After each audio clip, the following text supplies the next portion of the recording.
आज रात अयोध्या में अग्निदेव प्रकट हुए। ये क्या एक दिन बाद संदेश तुम मिल रही होगी कि अयोध्या में चमत्कार हो रहे हैं। कभी भालू बंदरों का सीता माता का प्रकट होना, पुष्पक विमान का प्रकट होना, अर्जुन का प्रकट होना, स्वर्ग के साथ अयोध्या बन गया। इसलिए देवता भी अयोध्या में आ रहे हैं। प्रभु श्री राम की प्राण प्रतिष्ठा का शामिल होने आ रहे हैं। तो फिर अग्निदेव क्यों पीछे रह सकते हैं? क्योंकि रामायण में अग्निदेव ने सीता माता की रक्षा की थी। रामायण की कहानी माता सीता की अग्नि परीक्षा को लेकर सच्चाई बहुत कम लोग जानते हैं। अग्नि परीक्षा को कई कविता भी मिली है, कहानी भी है। उसी के आधार पर अग्निदेव सीता माता को मिलने अयोध्या प्रकट हुए। कहानी के मुताबिक पौराणिक कथाओं के अनुसार प्रभु श्री राम मर्यादा पुरुषोत्तम के नाम से भी जाना जाता है और एक राजा की तरह श्री राम के लिए अपनी प्रजा के लिए संपर्क सबसे ज्यादा महत्वपूर्ण था। ऐसे में जब लंबे समय तक रावण की कैद में रहने के बाद माता सीता जब वापस आए तो उन्होंने अग्नि परीक्षा दी। हालांकि जब को इस बात का पता चला तो लक्ष्मण राम को खफा हो गया। यहाँ की उन्होंने अपने भाई को माता को अग्नि परीक्षा से गुजरने के लिए विद्रोह करने तक धमकी दे डाली थी। इसके बाद राम ने लक्ष्मण को बताया कि असल में वे ऐसा इसलिए कर रहे हैं ताकि असली सीता को हासिल कर सके। तो क्या आप जानते हैं अग्निदेव कौन है? अग्निदेव अयोध्या में किस लिए आए हैं? अयोध्या में सीता माता को मिलने आए हैं क्या, या फिर भी श्री राम को मिलने आए हैं? आखिर सीता माता को किन कारण की वजह से अग्नि से गुजरने पड़ा था? महापुराण के अनुसार रामायण में एक ही नहीं बल्कि दो सीता थी, पहले असली और दूसरी माया की सीता। इसकी कथा के अनुसार एक बार लक्ष्मण जी जब कंदमूल फल लेने वन को गए हुए थे तब प्रभु श्री राम ने माता सीता से कहा कि मैं न लीला करूंगा और जब तक मैं राक्षसों का विनाश करूंगा तब तक आप अग्नि में निवास करें। ऐसा कहकर श्री राम ने माता सीता को अग्निदेव को सौंप दिया। इसके बाद असली सीता जी की जगह माया की सीता प्रकट हुई। इस तरह जब सीता जी का अपहरण हुआ तब वह माया की ही सीता थी। जब युद्ध समाप्त हो गया और राक्षसों का विनाश हो गया तब भगवान श्री राम ने माता सीता को अग्नि परीक्षा के लिए कहा और माया की सीता अग्नि कुंड में समा गई। माया की सीता के अग्नि में समाते ही असली माता सीता अग्नि से बाहर आ गई और इस पूरी अग्नि परीक्षा का सिर्फ एक ही कारण था, अग्निदेव ने सीता माता को अपने सुरक्षा चक्र में रखकर रख कुटिया हमसे गायब कर दिया। वहाँ पर सीता माता के प्रतिबिंब का रख गया। रावण ने असल में सीता माता का नहीं बल्कि उनके प्रतिबिंब का हरण किया। इसका संकेत इस बात से मिलता है कि जब रामायण बाल पूर्व सीता को पकड़कर रन बिठाया तो सीता के पतिव्रत धर्म के मुताबिक रावण को जलकर भस्म हो जाना चाहिए था, लेकिन ऐसा नहीं हुआ क्योंकि रावण द्वारा हरि की सीता सीता नहीं बल्कि उसका प्रथम भी था। पौराणिक कथाओं के अनुसार प्रभु श्री राम को मर्यादा पुरुषोत्तम नाम कैसे भी जाना जाता है। एक राजा की तरह श्री राम के लिए अपनी प्रजा के लिए संपर्क सबसे ज्यादा महत्वपूर्ण था। ऐसे में जब लंबे समय तक रावण की कैद में रहने के बाद माता सीता जब वापस आए तो उन्होंने अग्नि परीक्षा दी। हालांकि जब लक्ष्मण को इस बात का पता चला तो लक्ष्मण राम से खफा हो गया, यहाँ तक कि उन्होंने अपने भाई को माता पिता को अग्नि परीक्षा से गुजरने के लिए विद्रोह करने तक की धमकी दे डाली। इसके बाद राम ने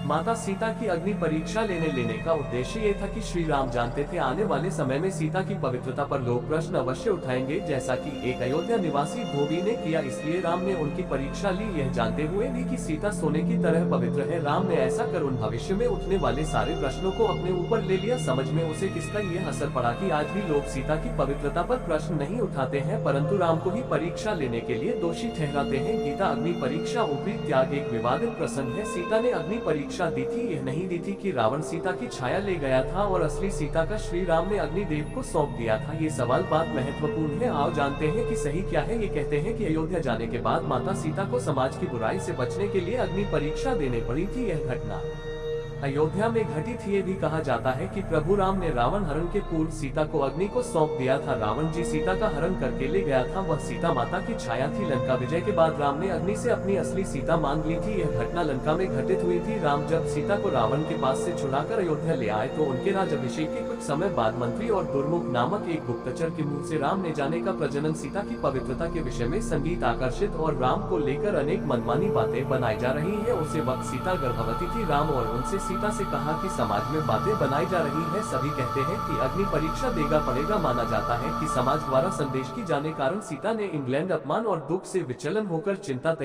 तैयार करने की आज्ञा दी। सीता नहीं है या कहा यदि आप मन वचन और कम से मैं सदैव राम को ही स्मरण किया है तथा रावण जी शरीर को उठाकर ले गया था, वह अवश्य था, तब अग्निदेव मेरी रक्षा करे। तो अयोध्या में अग्निदेव क्यों नहीं आएंगे? जल्दी विजेता में प्रवेश की अग्निदेव ने प्रत्येक योगदान करके सीता को गोद में उठाकर राम के सम्मुख प्रस्तुत करते हुए की है हरिहर प्रकार से पवित्र हुई। इस अग्नि परीक्षा के बाद भी जैन समाधि में तरह तरह की बातें बनाई जाने लगी। तब राम के समझ फिर से धर्म संकट उत्पन्न हो गया। ये भी कहा जाता है कि उन्होंने अग्नि परीक्षा दी थी, लेकिन राम ने सीता का त्याग नहीं किया था। जी सीता के बिना राम एक पल भी रह नहीं सकते और इसके लिए उन्होंने सबसे बड़ा युद्ध लड़ा। उसे वह किसी व्यक्ति और समाज के कहने पर क्या छोड़ सकते हैं। सीता जब गर्भवती थी तब उन्होंने एक दिन राम से एक बार तपोवन में घूमने की इच्छा व्यक्त की, किंतु राम ने वंश को कलंक से बचने के लिए लक्ष्मण से कहा कि वे सीता को तपोवन में छोड़ आए। हालांकि कुछ जगह उल्लेख है कि श्री राम का सामना उनकी प्रजा के बीच बना रहे थे, इसके लिए उन्होंने अयोध्या का महल छोड़ दिया और वन में जाकर वे वाल्मीकि आश्रम में रहने लगी। वह गर्भवती थी और इसी अवस्था में उन्होंने अपना घर छोड़ था। वाल्मीकि आश्रम सीता ने लवकुश नामक 2 जुड़वा बच्चों को जन्म दिया। क्या ये सही है? मानव तथा देवों के बीच संदेह वक्त अग्निदेव उनके 5 रूप से ज्यादा प्रसिद्ध है। अग्नि का अर्थ है जो ऊपर की ओर जाता है, उसकी गति हमेशा ऊपर आकाश की ओर रहती, इसलिए अग्नि कहलाती है। ब्रह्मांड में अग्नि 4 रूप में मौजूद, पहले आकाश में सूर्य, दूसरी तांत्रिक में विद्युत, तीसरे अग्नि वैदिक कालीन देवता। इसकी पुष्टि ऋग्वेद के प्रथम मंत्रों अग्नि मिले पुरोहित यज्ञ स्वयं देव मित्र विनियम अग्नि की आराधना से होती। इसके पहले अध्याय में 9 श्लोक अग्नि को समर्पित है। ऋग्वेद के सभी मंडलों में ब्रह्म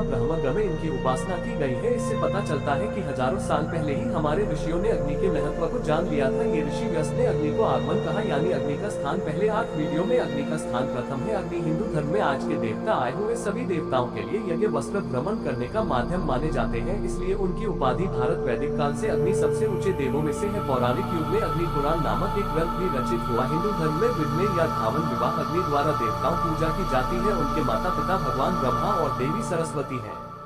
सभी देवी देवता एक एक करके आ रहे हैं। कभी वाहनों का आना, पुष्पक विमान का प्रकट होना, अर्जुन का प्रकट होना, शेषनाग का प्रकट होना, बंदरों का प्रकट होना, रोज नए नए चमत्कार सुनने को मिल रहे हैं। आज अग्निदेव प्रकट हुए हैं अयोध्या में। श्री राम प्राण प्रतिष्ठा 22 जनवरी। अगर हमारी वीडियो आपको अच्छी लगी हो तो लाइक करें, सब्सक्राइब करें, शेयर करें। जय श्री राम, जय श्री राम।